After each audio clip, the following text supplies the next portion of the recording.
جب خون کا عذاب آیا تھا نا، خون کا عذاب، تو پانی ختم ہو گیا تھا، سارے کے سارے پانی خون بن گیا تھا۔ فرعون کی جو قوم تھی نا اس کے لیے سارا پانی خون بن گیا تھا، مفسرین لکھتے ہیں۔ لیکن جو موسیٰ علیہ السلام کے ساتھ تھے نا، جو موسیٰ علیہ السلام کے ساتھ تھے، وہ پانی کو ہاتھ لگاتے تھے، وہ خون کو ہاتھ لگاتے تھے تو پانی بن جاتا تھا، وہ خون کو ہاتھ لگاتے تھے۔ میں اپنی بات کا ذمہ دار ہوں، موسیٰ کے امت کے لوگ خون کو ہاتھ لگاتے تھے، پانی بن جاتا تھا۔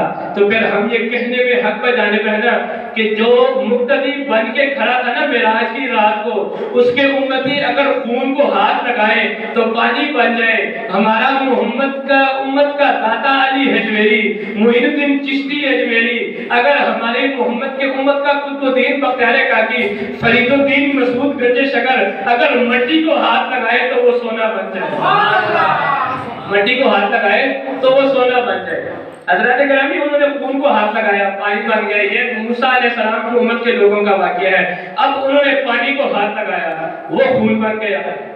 یہ فرعون کے ماننے والوں کا واقعہ ہے کہ انہوں نے پانی کو ہاتھ لگایا، وہ خون بن گیا۔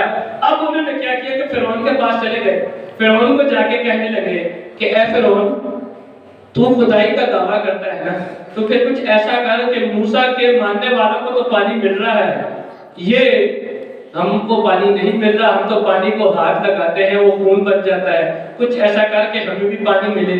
تو فرعون نے ادھر ادھر دیکھا، مراخین لکھتے ہیں اور تو کچھ نہیں کر سکتا تھا نا، تو وہ کہتا تھا اور کچھ نہیں کر سکتا تھا، تو وہ کہتا تھا کہ تم لوگ جانا اور موسیٰ کے امتیوں کو کہنا کہ پانی پی کے جھوٹا کر کے اپنے منہ کا پانی ہمارے منہ میں ڈالو۔ میں فرعون یہ عقیدہ رکھتا ہوں کہ موسیٰ کے امت کے نیک لوگ اگر منہ میں رکھا ہوا پانی تمہارے منہ میں ڈالیں گے تو خون نہیں بنے گا بلکہ آب شفا بن جائے گا، بلکہ آب شفا بن جائے گا۔ اگر موسیٰ کی امت کے لوگ اپنا جھوٹا پانی فرعون کے امتیوں کو، فرعون کے ماننے والوں کو پلائے اور وہ آب شفا بن جائے تو پھر محمد کی امت کے نیک لوگوں کا کیا کہنا؟ پھر محمد کی امت کے نیک لوگوں کا کیا کہنا؟ حضرات گرامی وَلَمَّا وَقَعَ عَلَيْهِمُ الرِّجْزُ قَالُوا يَا مُوسَىٰ ادْعُ لَنَا، وہ موسیٰ علیہ السلام کے پاس چار عذابوں کے پاس اکٹھے ہو کے گئے، چار عذابوں کے پاس اکٹھے ہو کے گئے اور موسیٰ کو کہنے لگے، موسیٰ علیہ السلام اب ایک ایک عذاب کے لیے دعا کرتے جاؤ، اللہ اس عذاب کو ٹالتا جائے، ہم تم پر ایمان لاتے جائیں گے۔ وہ مکرتے گئے، دوبارہ عذاب آتے گئے، مکرتے گئے، دوبارہ عذاب آتے گئے۔ حضرات گرامی لیکن مورخین نے لکھا ہے کہ موسیٰ علیہ السلام جب دعا کرتے تھے عذاب کو واپس جانے میں 7 دن لگتے تھے، عذاب کو واپس جانے میں 7 دن لگتے تھے۔ 7 دنوں بعد وہ عذاب ختم ہو جاتا تھا، عذاب کو دوسرا عذاب بن کے آنے میں 1 مہینے کا ٹائم لگتا تھا۔ موسیٰ علیہ السلام کو دعا کرتے تھے، وہ مکر جاتے تھے نا، عذاب کے آنے کے بعد وہ مکر جاتے تھے جانے کے بعد۔ موسیٰ علیہ السلام دوبارہ دعا کرتے تھے، جب دعا کرتے تھے دوسرا عذاب آنے میں 1 مہینہ لگتا تھا، 1 مہینے کے بعد عذاب آتا تھا۔ میرے اور تیرے مصطفیٰ مسجد نبی میں بیٹھے ہیں، صحابہ کا جھرمٹ لگا ہوا ہے، ایک صحابی اٹھ کے کہنے لگا یا رسول اللہ صلی اللہ علیہ وآلہ وسلم، سارے عرب میں پانی ختم ہو گیا ہے، عرب والے لوگ پانی کو ترس گئے ہیں، آپ دعا کریں اللہ رب العزت آسمان سے پانی برسائے۔ میرے مصطفیٰ منبر پہ گئے ہیں، مورخین لکھتے ہیں ابھی ہاتھوں کو اوپر اٹھایا ہے، زبان کو کھولا ہے، ہونٹوں کو ہلایا ہے، ابھی الفاظ نہیں ادا کیے، اللہ رب العزت نے آسمان سے پانی برسانا شروع کر دیا ہے، اللہ رب العزت نے آسمان سے پانی برسانا شروع کر دیا ہے۔ اب جمعہ وہ جمعہ، ایک جمعہ اور دوسرے جمعے کے درمیان 7 دن آتے ہیں، مورخین لکھتے ہیں 7 دن عرب پہ بارش ہوتی رہی، 7 دن عرب پہ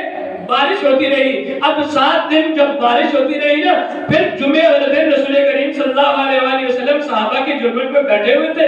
اب رسول کریم صلی اللہ علیہ وآلہ وسلم کے پاس وہی صحابی آیا، دوبارہ اٹھ کے کہنے لگا یا رسول اللہ صلی اللہ علیہ وآلہ وسلم، ایک عرض کرنا چاہتا ہوں، فرمایا کرو۔ یا رسول اللہ صلی اللہ علیہ وآلہ وسلم، تیرے اللہ کے بندوں پہ بہت زیادہ بارش ہو گئی ہے، اب دعا فرما دے، اللہ تیری سنتا ہے، دعا فرما دے بارش ختم ہو جائے۔ مورخین لکھتے ہیں میرے تیرے محمد مصطفیٰ ابھی منبر پہ چلے تھے، ہاتھوں کو اٹھایا تھا، زبان کو ہلایا تھا، ہونٹوں کو کھولا تھا، ابھی الفاظ ادا نہیں کیے تھے۔ میں پوری ذمہ داری کے ساتھ کہتا ہوں محمد نے ابھی الفاظ نہیں ادا کیے تھے، اللہ رب العزت نے بارش کو روک دیا تھا۔